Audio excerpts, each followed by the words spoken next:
আসসালামু আলাইকুম রহমতুল্লাহি ওবরকাতুহু। সম্মানিত দর্শক, রাষ্ট্র ক্ষমতা লাভ, সিংহাসনে আরোহণ, রাজা হিসেবে রাষ্ট্র পরিচালনা, প্রজাদের ভালোবাসা পাওয়া, প্রজাদের কল্যাণ সাধন করা, প্রজাদের হৃদয়ে তা কিংবা তাদের মানসপটে কিংবা মস্তিষ্কে দীর্ঘ সময় ধরে ভালোবাসায় জাগরুক থাকা, এটি একটি সৌভাগ্যের বিষয়। গ্রহ, নক্ষত্র, মানুষের আশা আকাঙ্ক্ষা, চিন্তা চেতনা, জনগণের সার্বিক চরিত্র এবং শাসকের ব্যক্তিগত চরিত্র সবকিছুর মূলে যে গ্রহ নক্ষত্রের একটা লীলা খেলা আছে, এটা আদিকাল থেকে আজ অবধি পৃথিবীর সব জায়গাতে এটা সর্বজন স্বীকৃত। যারা গোঁড়া মুসলিম, তাদের একটা বিরাট অংশ জ্যোতির্বিজ্ঞান বিশ্বাস করে না। তারা মনে করে সবকিছু আল্লাহর হুকুমে হয়, ভালো মন্দ সবকিছু। এটা এক অর্থে ঠিক আছে, কিন্তু তাহলে পৃথিবীতে এত অন্যায় কেন, অবিচার কেন, জুলুম কেন, ঝড় বৃষ্টি বন্যা কেন, এত অপমৃত্যু কেন, এত যুদ্ধ কেন? এর প্রতিটি বিষয় দার্শনিকভাবে যদি আপনি চিন্তা করতে পারেন, তাহলে আপনার ঈমান বৃদ্ধি পাবে। আর যদি আপনি চিন্তা করতে না পারেন, আপনি একজন অন্ধ ধর্মবিশ্বাসী হবেন অথবা ঈমান হারা হয়ে পড়বেন, বলবেন দেয়ার ইজ নো গড। এই জন্য সকল ধর্মেই জ্যোতির্বিজ্ঞান চর্চা, তারপর ভূগোল চর্চা, বিজ্ঞান চর্চা, অঙ্ক চর্চা, এটা ছিল অপরিহার্য। তো সেই দিক থেকে একজন শাসক বা একটি রাজনৈতিক দল বা একটি গোষ্ঠী যখন রাজকর্ম শুরু করে, তখন প্রকৃতিতে কতগুলো লক্ষণ ভেসে ওঠে। কেন, কি কারণে ওঠে, সেই বিষয়গুলো নিয়ে আলোচনা করব। তো এই যে গ্রহ নক্ষত্রের বৃহস্পতির যে নড়াচড়া, রাজার সৌভাগ্য প্রজাদের দুর্ভাগ্য, প্রজাদের সৌভাগ্য রাজার সৌভাগ্য, বা প্রজাদের সৌভাগ্য রাজার দুর্ভাগ্য, এই বিষয়গুলো কিভাবে হয়, এই বিষয়গুলো নিয়ে আলোচনা করব। তার আগে এক কথায় বলে নেই, এবার যে বিএনপি ক্ষমতায় এলো, এই ক্ষমতায় আসাটা অ্যাবসলিউটলি একটি আসমানি ফয়সালা ছিল।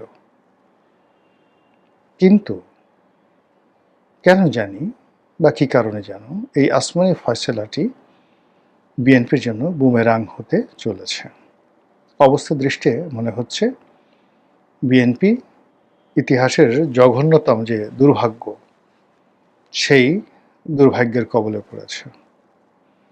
ডানে গেলে বিপদ, বামে গেলে বিপদ।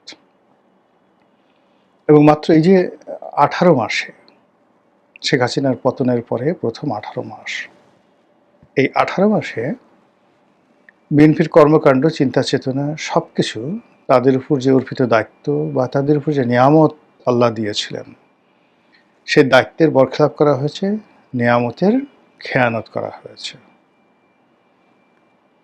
এত কিছুর পর আবার বিএনপি যে ক্ষমতায় এলো, সেই ক্ষমতায় আসার জন্য তারা আল্লাহর প্রতি নির্ভর না করে পৃথিবীর অনেক মানুষের প্রতি নির্ভর করেছে।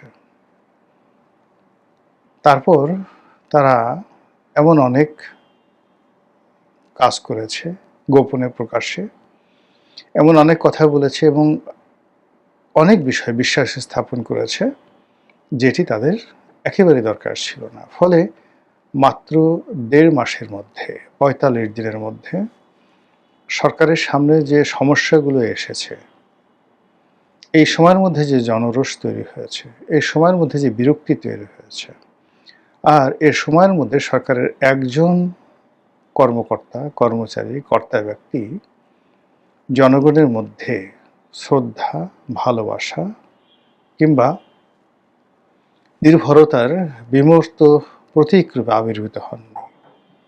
আচ্ছা, আপনি বলেন তো, বিএনপির কোন লোকটিকে দেখে আপনার মনে হয় ধার্মিক, ৫ ওয়াক্ত নামাজ কালাম পড়ে, অন্তরের অন্তঃস্থল থেকে আপনি তাকে ভক্তি করেন, শ্রদ্ধা করেন? আচ্ছা বলেন তো, বিএনপির কোন লোকটিকে দেখে মনে হয় যে এই লোকটি অর্থনৈতিকভাবে পরিপূর্ণভাবে সৎ? সে জেনাকার নয়, ব্যভিচারী নয়, তারপর অন্যের হক নষ্ট করে না, নিজে পরিশ্রম করে ২ পয়সা উপার্জন করে এবং সেই পয়সা দিয়ে খাওয়া দাওয়া করে, ডাল হোক ভাত হোক সেটা। বিএনপির কয়জনের ব্যাপারে আপনি সেই সাক্ষ্য দিতে পারবেন? আবার যদি বলা হয় যে আচ্ছা বলেন তো, বিএনপির কে কে চাঁদাবাজি করেছে, কে কে মাস্তানি করেছে, কে কে অন্যের হক নষ্ট করেছে, কে কে রাষ্ট্রের হক নষ্ট করেছে, কে কে চোখে মুখে মিথ্যা কথা বলে, আর কে কে অভিনয় করে, মুনাফিকি করে? আপনি দেখেন তো কয়জনের নাম বলতে পারেন বা কয়জনকে দেখেন? তাহলে বুঝতে পারবেন যে কেন আল্লাহর দেয়া একটি নিয়ামত, আল্লাহর দেয়া একটি সুযোগ, সেটি একটি রাজনৈতিক দলের জন্য দুর্ভাগ্য, দুর্ভোগ এবং দুর্দশায় পরিণত হয়ে গেল। ধরুন বিএনপি ক্ষমতায় এলো, আসার সঙ্গে সঙ্গেই শুরু হয়ে গেল ইরান এবং ইসরায়েল যুদ্ধ, ইরান এবং আমেরিকার যুদ্ধ। এবং এই যুদ্ধে বাংলাদেশে আসলে কোনো অবস্থাতেই নেতিবাচক কোনো কিছু হওয়ার সম্ভাবনা ছিল না। পেট্রোলের পর্যাপ্ত মজুদ আছে, ডিজেলের পর্যাপ্ত মজুদ আছে, অকটেন প্রয়োজনের চেয়ে বেশি আছে, কিন্তু তারপরেও কেন মানুষের বিশ্বাস সরকার অর্জন করতে পারছে না? সরকার যা কিছু বলছে কেউ বিশ্বাস করছে না, কেউ আস্থা স্থাপন করতে পারছে না। যে যার মতো এতটা বিশৃঙ্খল পরিবেশ তৈরি করছে যে বাংলাদেশের সমস্ত পেট্রোল পাম্পগুলোতে মানুষ মৌমাছির মতো ঘুরছে এবং সরকার যত চিৎকার করছে, চেঁচামেচি করছে, ভয় দেখাচ্ছে, শাস্তি দিচ্ছে, মোবাইল কোর্ট পরিচালনা করছে এবং তাদের তাবেদার মিডিয়া দিয়ে একের পর এক উপর্যুপরি প্রচার প্রপাগান্ডা চালাচ্ছে, কিন্তু পরিস্থিতির উন্নয়ন হচ্ছে না, অথচ এটা কোনো সমস্যা নয়। দ্বিতীয়ত, এই ধরনের যুদ্ধ অতীতে যখন হয়েছে, উন্নত বিশ্বে বা দ্বিতীয় বিশ্বে যখন এই ধরনের সমস্যা হয়, তৃতীয় বিশ্বের চাহিদা বেড়ে যায়। আপনি ধরুন এই যে গত মাসে $4.25 বিলিয়ন, মানে মার্চ মাসে $4.25 বিলিয়ন বিদেশ থেকে রেমিটেন্স এসছে, যেটা আমাদের বাংলাদেশের ইতিহাসে কোনোদিন হয়নি। কেন হলো বলেন তো? এই যুদ্ধের সময় ওই দেশে যারা টুকটাক ব্যবসা বাণিজ্য করত, ব্যাংকে টাকা পয়সা রেখেছিল, তারা মনে করেছিল যে শেষ, টাকাগুলো তারা এনক্যাশ করে বাংলাদেশে পাঠিয়ে দিয়েছে। এটা হলো প্রথম কাজ। ২ নম্বর হলো এই যুদ্ধের ফলে আমাদের যে প্রবাসী শ্রমিক ভাই যারা ওখানে আছেন, তাদের আয় রোজগার বেড়ে গেছে, কাজকর্ম বেড়ে গেছে। মালিকরা যারা ওখানে সেই কফিল, তারা সব কিছু খুব দ্রুত গুছিয়ে আনতে চাচ্ছে। পালাতে হতে পারে, যে কোনো জিনিস করতে পারে, কেয়ামত হয়ে যেতে পারে। এজন্য মানে কোনো কার্পণ্য করছে না কোনো কাজে। বাবা তুমি এই কাজটা শেষ করে দাও, বা এই কাজটা শেষ করো, এই প্রোডাকশনটা শেষ করো, দরকার হলে ১০০ সেই রিয়াল বেশি নাও। এইভাবে কিন্তু তাদের আয় রোজগার বেড়ে যাচ্ছে। আমেরিকার সঙ্গে আমাদের যে বাণিজ্য এই সময়টাতে, সেটাও বেড়ে যাবে। মধ্যপ্রাচ্যে সব কিছু বেড়ে যাবে। কিন্তু তারপর কেন অর্থনৈতিক সংকট থাকবে? তারপর কেন সরকারের যে ব্যবসা বাণিজ্য থেকে শুরু করে সব জায়গাতে গরমিল দেখা দেবে? এটা তো দেখা দেওয়ার কথা নয়। যখন ইরানে ইরাক যুদ্ধ হয়েছিল দীর্ঘকালীন, আমাদের কি কোনো সমস্যা হয়েছিল? যখন ইরাক কুয়েত যুদ্ধ হলো, তখনও তো আমাদের কোনো সমস্যা হয়নি। বেশ কিছু শ্রমিক ভাইয়েরা সেখান থেকে চলে এসেছিল। কয়দিন পরে যে কয়জন চলে এসেছিল তার কয়েক গুণ আবার আমরা পাঠিয়েছিলাম। কুয়েত থেকে লোক এসেছে, ইরাক থেকে লোক এসেছে, লিবিয়া থেকে লোক এসেছে, কিন্তু পরবর্তীতে দেখা গেল যে কজন ফেরত এসছে তার ১০ গুণ আমরা সেখানে আবার পাঠিয়ে দিয়েছি। এই যুদ্ধ যে পরিণতিটি ডেকে নিয়ে আসছে, সেখানে সংযুক্ত আরব আমিরাতে এখন আমাদের প্রায় ১০ লাখ লোক আছে। এটা যদি অবকাঠামোর উন্নয়ন তাদের করতে হয়, বাংলাদেশ থেকে আরও ১০ থেকে ২০ লাখ লোক নিতে হবে। কাতারে নিতে হবে লোক, সৌদি আরবে লোক নিতে হবে, এবং ইরানে একটা বিরাট সংখ্যক শ্রমশক্তি, যেটা ৮০-র দশকে ছিল, ৯০-র দশকেও ছিল, এভাবে অন্তত ইরানে ২০ লাখ লোকের কর্মসংস্থান তৈরি হবে। কিন্তু সেটা না হয়ে এখন এই সমাজে কেন এত বিশৃঙ্খলা? এটা হলো প্রশ্ন। আমার কাছে যেটা মনে হচ্ছে যে সরকারের দুর্ভোগ এবং দুর্দশার যে মূল কারণ হলো সরকারের বেশিরভাগ কর্তা ব্যক্তি তারা আল্লাহকে ভুলে গেছেন।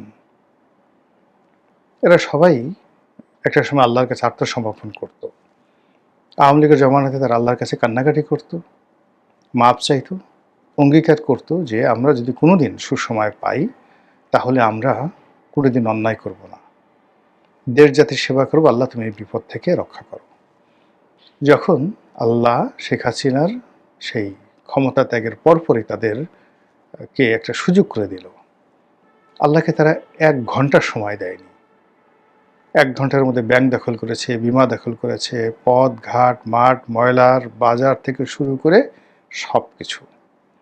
সরকারি অফিস আদালত কোর্ট কাছারি ব্যাংক বিমার বাইরে গিয়ে যে টেলিভিশন কেন্দ্র পত্রিকা অফিস সব জায়গাতে যে যার মতো মানে খাবলে খাবলে টেনে হিসড়ে কামড়িয়ে সব কিছু তারা দখল করেছে। আর এটা দেখে আল্লাহ কি নারাজ হবে না? আল্লাহ বলেছেন পবিত্র কালামের পাকে যে আমি ওদের কান্নাকাটি শুনে যখন তাদেরকে ক্ষমা করে দিই এবং তাদের অশান্তি দূর করে শান্তি দেই, তখন তারা এমন আচরণ করে অবস্থা দেখে মনে হয় কোনোদিন তাদের কোনো বিপদই ছিল না। এখন আপনি বিএনপির যে নেতাকর্মী তাদের পোশাক দেখেন, হাঁটা দেখেন, চালচলন দেখেন, কোথাও কোনো বিনয় নেই, কৃতজ্ঞতা নেই। অবস্থা দৃষ্টি মনে হচ্ছে যে তারা সারাটা জীবন অতীতে ক্ষমতায় ছিল, এখন আছে এবং আগামী দিনেও ক্ষমতায় থাকবে। ফলে কোনো রকম অংশগ্রহণ ছাড়া, কোনো রকম স্যাক্রিফাইস ছাড়া কেবলই মাত্র তারা আওয়ামী লীগের দ্বারা জুলুম নির্যাতনের শিকার হয়েছে। এই কারণ হলো আওয়ামী লীগ তাদেরকে টার্গেট করেছে যে তাদেরকে মারবে, দোষটা ছিল আওয়ামী লীগের। কিন্তু একটি লড়াই করার জন্য, সংগ্রাম করার জন্য, একটি জাতিকে মুক্তি দেওয়ার জন্য বিএনপি যারা নেতাকর্মী তারা সেই কাজগুলো করেনি আওয়ামী লীগ জমানাতে। কিন্তু তারপরেও পরিস্থিতি এমন একটা জায়গাতে ছিল, আল্লাহ রাব্বুল আলামিন তাদেরকে যে সুযোগ দিয়েছে সেই সুযোগ তারা পেয়েছে। কিন্তু সেই সুযোগ পাওয়ার পর যে আনুগত্য দেখানো দরকার, যে কৃতজ্ঞতা প্রকাশ করা দরকার আল্লাহর প্রতি এবং আল্লাহর বান্দাদের প্রতি এবং আল্লাহর যে সকল সাহায্যকারী শক্তি রয়েছে যারা বিএনপিকে সাহায্য করেছে তাদের প্রতি তাদের যে কৃতজ্ঞতা থাকা দরকার, এটা তারা দেখাচ্ছে না। ২ নম্বর হলো যে অনেকগুলো সমস্যা, ছোট ছোট সমস্যা, কিন্তু অযোগ্য লোকদের কারণে, অথর্ব লোকদের কারণে, যাদের সঙ্গে রাজনীতির সম্পর্ক নেই, যাদের সঙ্গে দেশের সম্পর্ক নেই, যাদের সঙ্গে বিএনপির সম্পর্ক নেই, কেবলই মাত্র কেউ হয়তো কারো আত্মীয়, কেউ হয়তো কারো পছন্দের, কেউ হয়তো কারো আত্মীয় কিংবা কোনো কারণ নেই। এমনি দেখা গেল যে আমার শত্রু গণেশ, তো গণেশের শত্রু পরেশ। পরেশকে আমি মন্ত্রী বানাইলাম গণেশকে শিক্ষা দেওয়ার জন্য। এইভাবে এই যে ১.৫ মাসে এই সরকারের গুরুত্বপূর্ণ পদ পদবীতে এইরকম পরেশ, এরকম গণেশ যে সিনড্রোম, সেই সিনড্রোমের অধীনে বহু মানুষ এখানে নিয়োগ লাভ করেছেন। ফলে সরকারি কাজকর্মে কোনো গতিশীলতা আসেনি। এখানে যে সকল বড় বড় পদ পদবীতে রাজনৈতিক নিয়োগ হয়েছে সেখানে কেউ হ্যাপি নয়, কারো মুখে হাসি নেই। যে দয়া পেয়েছে সেও হাসিতে ভরপুর নয়। আবার অনেকে হয়তো মন্ত্রী এমপি বানানো হয়েছে কিন্তু তার পেছনে এমনভাবে ফেউ লাগিয়ে দেওয়া হয়েছে যে সেখান থেকে শুধু দীর্ঘশ্বাস বের হচ্ছে। ফলে কেবলই মাত্র কয়েকজন, গুটি কয়েক ২-৩ জন লোক পুরো সরকারি ব্যবস্থায় তারা তাদের মতো হাসছে, ফিরছে, চলছে, কথা বলছে, অ্যাজ ইট ইজ দুনিয়ার সব কিছুকে আছে। কিন্তু বাকি যারা সবাই আছে তারা উদাসীন, আকাশের দিকে তাকায়, ডানে বামে তাকায়, কিন্তু কোথাও তারা স্বস্তির নিঃশ্বাসটি খুঁজে পায় না। ফলে কি হচ্ছে? কোনো কাজে বরকত হচ্ছে না, কোনো কাজে গতিশীলতা আসছে না এবং আগামীতে শাসন কার্য পরিচালনা করে জনগণের কল্যাণ সাধন করে বিএনপি দীর্ঘমেয়াদে ক্ষমতায় থাকবে, আবার ক্ষমতায় আসবে, এই বিষয়গুলো আজকের দিন পর্যন্ত যে সকল কর্মকাণ্ড হয়েছে এটার প্রেক্ষিতে যদি বিচার করেন, বিশ্লেষণ করেন, তাহলে আপনিই বুঝতে পারবেন যে এটা কতটা সম্ভব কিংবা অসম্ভব। মহান আল্লাহ আমাদের সবাইকে হেদায়েত দান করুন এবং হেফাজত করুন। আসসালামু আলাইকুম ওয়া রাহমাতুল্লাহি ওয়া বারাকাতুহু।